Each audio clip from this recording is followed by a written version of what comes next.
Mystic vibration, numerology. చాలామంది ఎస్తో పేర్లు పవర్ఫుల్లా కాదా, ఆర్తో పేరు పవర్ఫుల్లా కాదా, పేరు చివరిలో ఎస్హెచ్ ఉండొచ్చా ఉండకూడదా, ఇలాగా కోర్స్ మీ పరిజ్ఞానం జ్ఞానం ఆధారంగా మీకు వచ్చే డౌట్స్ ఉన్నాయి. కాకపోతే ఇప్పుడు అంతా కూడా డిజిటలైజేషన్ అయిపోయింది. అంటే మనం కంప్యూటర్కి ఏ రకమైనటువంటి ఆర్డర్స్ ఇచ్చి చేస్తామో అది మాత్రమే ప్రింటౌట్లో బయటికి వస్తుంది. అదేం ఆలోచించదు కదా.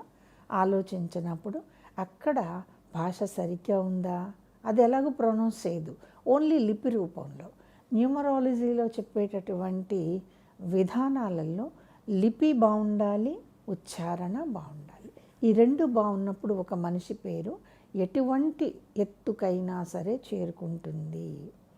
దీనికి ప్రొనౌన్స్ చేయటం వేరండి, ప్రొనౌన్సియేషన్ వేరు.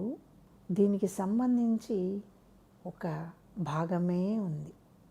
మనం 10th క్లాస్లో చదువుకున్నప్పుడు ఇంగ్లీష్ గ్రామర్లో ప్రొనౌన్సియేషన్ గురించి పంక్చువల్గా దాన్ని ఎలాగ కామా పెట్టాలి, ఎక్కడ విడగొట్టాలి, ఎక్కడ అక్షరాన్ని మింగేయాలి, ఎక్కడ అక్షరాన్ని డబుల్ స్ట్రెస్ ఇవ్వాలి, ఇవన్నీ ఉన్నాయి కదా. పంక్చువేషన్ ఇది కూడా మనకి ఉంటుంది. అప్పుడు ఇవన్నీ ఎందులో వచ్చాయి? ఇంగ్లీష్లో, నాట్ ఇన్ తెలుగు. తెలుగులో రాలేదు. తెలుగులో ఒక సెంటెన్స్ని రాసినప్పుడు మీకు ఇవన్నీ వస్తాయండి. క్రియ, ఇంగ్లీష్లో ఏమంటాం? వెర్బ్. వెబ్ ఫార్మేషన్స్ ఇంగ్లీష్లో వేరు, సెంటెన్స్లో అండి. క్రియ స్వరూపం తెలుగులో వేరు. తెలుగులో వచ్చినట్లుగా ఇంగ్లీష్ ఉండదు, ఇంగ్లీష్లో వచ్చినట్టుగా తెలుగులోకి అనువాదం చేయటం కుదరదు. మీకు ఎప్పుడైతే మనము ఇంగ్లీష్ని తెలుగులోకి ట్రాన్స్లేట్ చేస్తున్నామో, మీరు ట్రాన్స్లేట్ అనే మాటలో చూసుకోండి, భావం మారచ్చు, అక్షరం పలికే విధం మారచ్చు, చాలా మారుతుంది. కాబట్టి English is equal to Telugu అనేది కుదరదు, Telugu is equal to English ససేమిరా కుదరదు. బికాజ్ రెండు వేరే వేరే. ఇప్పుడు నేను మీకు ఒక పేరు చెప్తాను, శ్రీదేవి. అందరికీ తెలుసు. అంటే ఎందుకు తెలుసు? శ్రీదేవిని సినిమా యాక్ట్రెస్గా మీరు గుర్తించి దాంతో పోల్చుకుంటారు కాబట్టి వెంటనే మీ మైండ్ ఎక్కడికి వెళ్తుందంటే నేను శ్రీదేవి అనగానే అక్కడికి వెళ్తోంది. అందుకని చెప్తున్నాను. శ్రీదేవి అంటే ఒక example.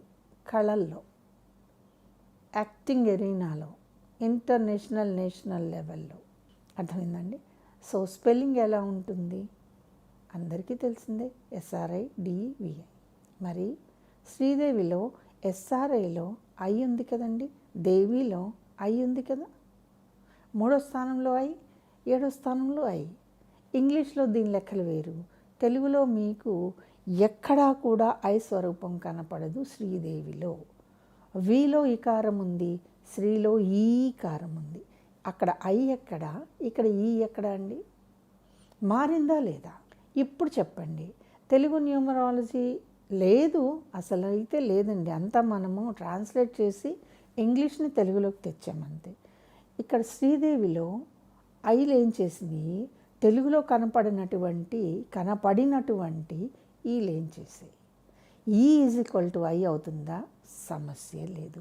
I is equal to ఈ అవుతుందా? ప్రసక్తే లేదు. మరి ఇక్కడ ఈ డిఫరెన్స్ ఉంటుందా లేదా? ఖచ్చితంగా ఉంటుందండి. అసలు శ్రీదేవి పేరులో 2 ఐలు ఉన్నాయి అని కళ్ళెగరేయచ్చు, 7 అక్షరాలు ఉన్నాయని కళ్ళెగరేయచ్చు, ఎస్తో పేరు స్టార్ట్ అయింది కాబట్టి ప్రాబ్లమ్స్ ఉంటాయని కళ్ళెగరేయచ్చు.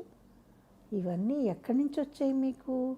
తన డేట్ ఆఫ్ బర్త్లో వెలుగు ఎంత ఉంది, బలం ఎంత ఉంది, తన పేరు తనకి అక్షయ పాత్ర అయిందా అవ్వలేదా, ఇవి పాయింట్అవుట్ వస్తాయండి. ఇక తెలుగు అక్షరాలు ఎన్ని, ఇంగ్లీష్ అక్షరాలు ఎన్ని, సమస్య లేదు కదా. మరి ఎందుకండి మాట్లాడితే లెక్కలు వేస్తాం, పనికిరాని లెక్కలు. ఇక్కడ మ్యాటరు సబ్జెక్ట్ కాదు, మ్యాటరు మనం విన్నటువంటి సంగతులు అన్నమాట. సంగతులు వేస్తే వస్తాయి, తీసేస్తే పోతాయి. సంగతికి పెద్దగా వాల్యూ లేదు.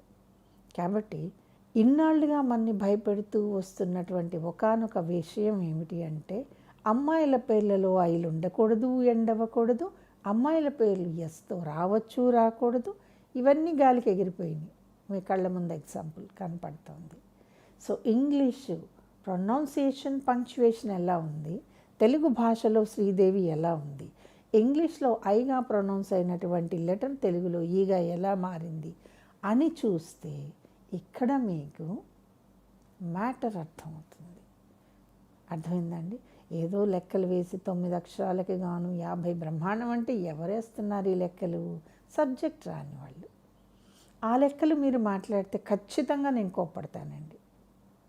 అవసరం లేదు. నలిగి ఉన్న విషయము మీరు ఎక్కడి నుంచో కాపీ చేసిన విషయం నా దగ్గర ఎందుకు చెప్పాలి? మీరు నవ్వేయండి, నేను అసలు ఎంటర్టైన్ చేయను. మీకు అర్థమైంది కదండి? ఇప్పుడు Telugu to English, English to Telugu మారుతాయి.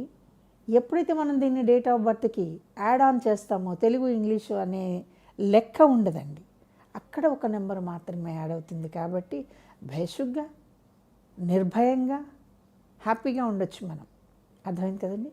ఈ వీడియో కనుక మీకు నచ్చినట్లయితే లైక్ చేయండి, షేర్ చేయండి, మా ఛానల్ని సబ్స్క్రైబ్ చేయండి.